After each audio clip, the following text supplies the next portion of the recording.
all the tests and exams you have to do are in English. And if you're not on top of academic English, you can't show what you can do. I can't replace a parent.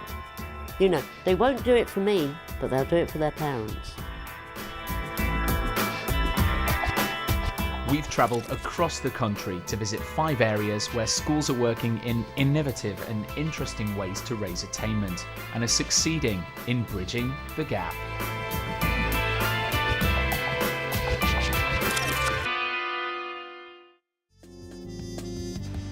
The London Borough of Islington is home to one of the most diverse populations in the UK. We have an extraordinarily diverse community. There's no one big ethnic minority group in the way there is in some boroughs to deal with. So our provision has to be sensitive to this diversity. We have over 100 different languages spoken in the borough, but none spoken by more than about 1,600 children, so very diverse. Today we've come to North London to look at how Montem Primary and Islington Arts and Media School are trying to raise attainment.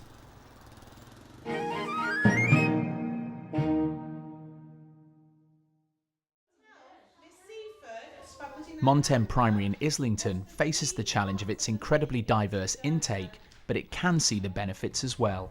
74% of the children speak English as a second language. That will give you kind of some idea. We come from, must be at least 40, 50 different countries.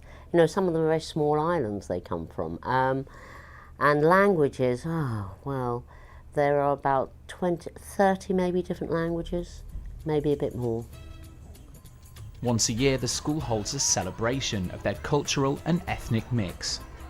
The International Evening is a must. Everybody just, you know, loves that, and it gives us a chance to celebrate all the different cultures and people to get together and just have a party, if you like, with loads of food from all over the world. It's just grown into a very wonderful, big international party. You know, if the United Nations could see that, they'd maybe feel that the world is maybe better than we think it is. For Sue, raising attainment is all about involving the parents.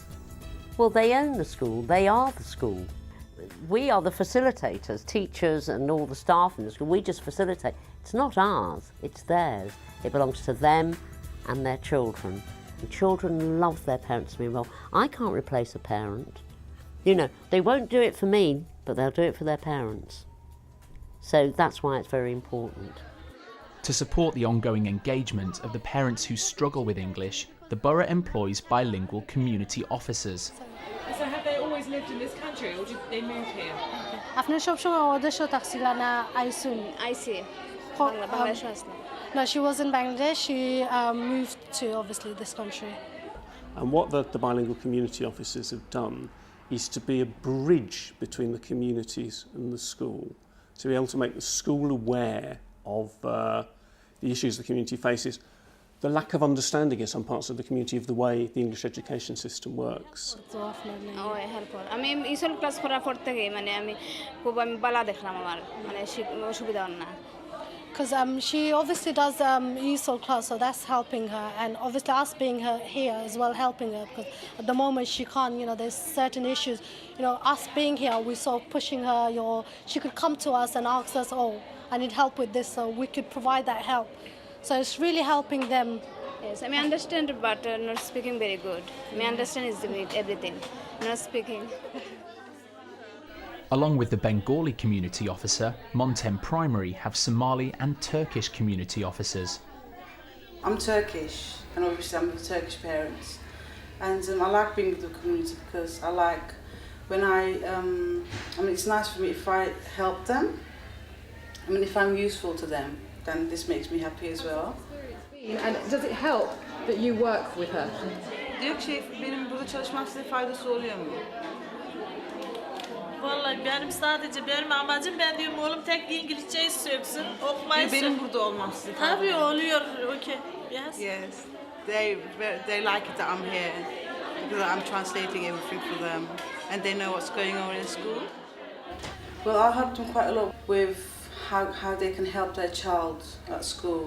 For example, with reading, most of the parents, they don't really know how to like how to sound out for the children, and they helped them with reading and also with maths, because the education they had in Turkey, the math system is completely different comparing to here. And it gives them a sense of, yes, you are wanted, you are valued, you are a valued member of the community. And I think this is really important, this message. Otherwise, they wouldn't come near us, I don't think.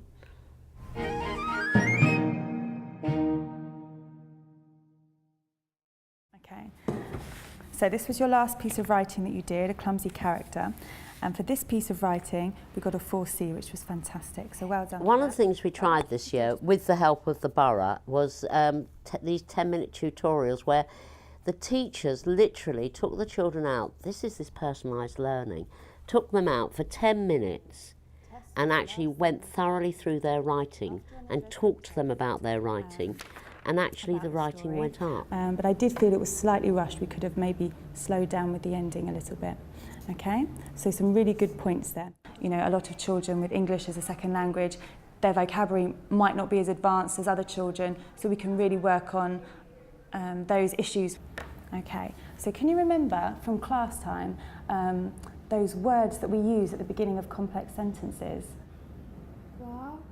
And we get 10 minutes with each child, which is precious time. You never have 10 minutes in the classroom where you can just sit down with one child and talk about one piece of writing. You might have a couple of minutes where you could say, this is what you need to improve before you have to move on to the next child. But these writing tutorials are so beneficial. Part of engaging the children and raising attainment is giving them new learning experiences. We give them London, if you like. I think it's very important visits anyway. They do this all year round because actually children need to know there are places you can go and enjoy. I mean, here we've got a wonderful facility on our doorstep. It's not only that they're going out because we're celebrating the end of their time at Monkton School and all that, it's also a part of learning. Facing some of the same challenges as Montem Primary is Islington Arts and Media School, also known as IAMS. Children have to be engaged and want to learn. Education isn't something that's done to them. They've got to take part in it. I think attendance and literacy are both really base building blocks. If children can't read and write and access the materials, they're not going to make progress. And if they're not there, you're not going to be able to teach them. So they have to be two absolute pillars.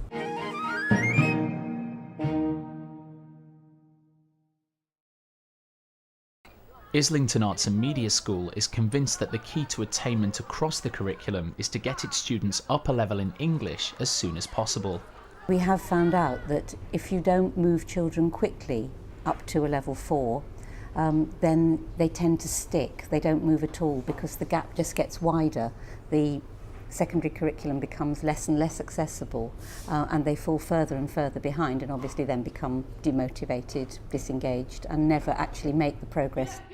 The school have introduced 2 literacy schemes. The first of these is the Literacy Support Centre, working with students who got level 3 in their key Stage 2 SATs. Yes, good. It is formal language, isn't it? It is important to distinguish. The Literacy Support Centre, what we do is we take into the LSC every student who arrives with us in Year 7 on a level 3, so just one level below the nationally expected average.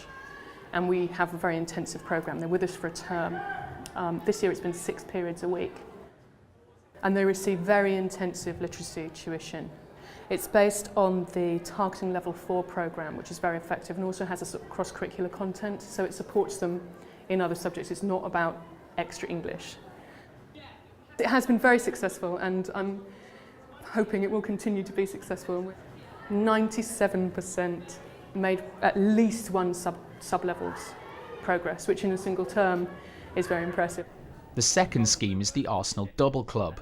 This is aimed at students who got level 4 in their SATs and links literacy with football. You guys are going to be doing a spelling test. And your spelling test, if it's an easy spelling, will be worth 1 goal, a hard one 2, and a really hard one, a hat-trick. And then at the end of term, someone will win a golden boot for you guys. The Arsenal Double Club has definitely raised attainment within Year 7, Year 8 pupils.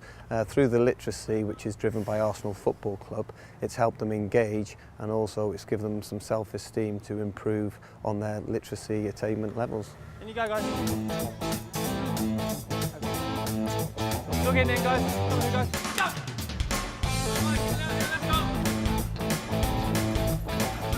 There are a number of different rewards. We have spelling awards which give them a Golden Boot trophy, which is then presented by one of the Arsenal football players. We give visits to the ground. Sometimes we have match tickets. So there's a number of bonus things. They love the football, as you can see from behind me.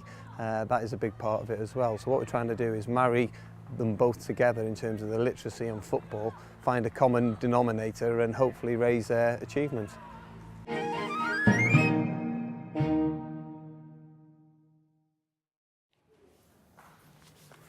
One of the things we've found out is that if you were to draw two graphs, one of achievement and one of attendance, and lay one over the other, the correlation of the children leaving with 5+ A to C's and 95% attendance is almost exact.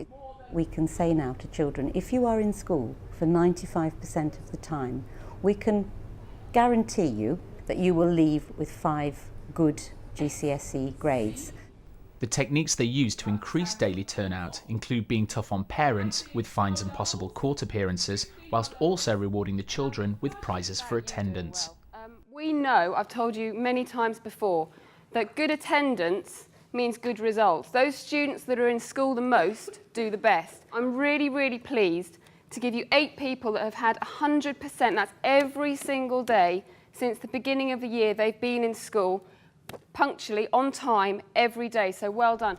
Those children in the assembly this morning, those Year 8s, they've been there 100% for the whole year. They haven't missed one day in the year, and that's very impressive, and they should be rewarded for that, and they have given themselves a really good foundation to go on and achieve in Year 9, 10 and 11.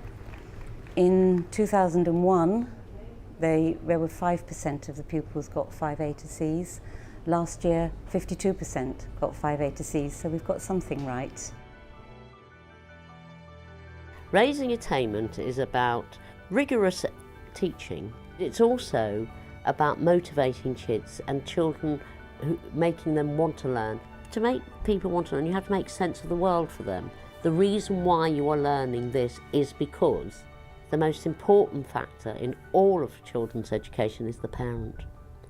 Because it's the parent they do it for, and it's the parent's involvement and interest with the child which actually supports their learning and raises achievement.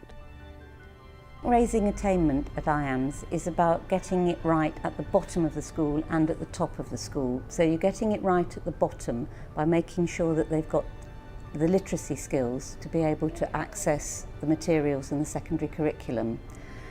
You set them into the good habits of attending regularly so that they are there in the lessons to be taught and can be helped and taken forward, and hopefully come out with really cracking results at the end of their 5 years.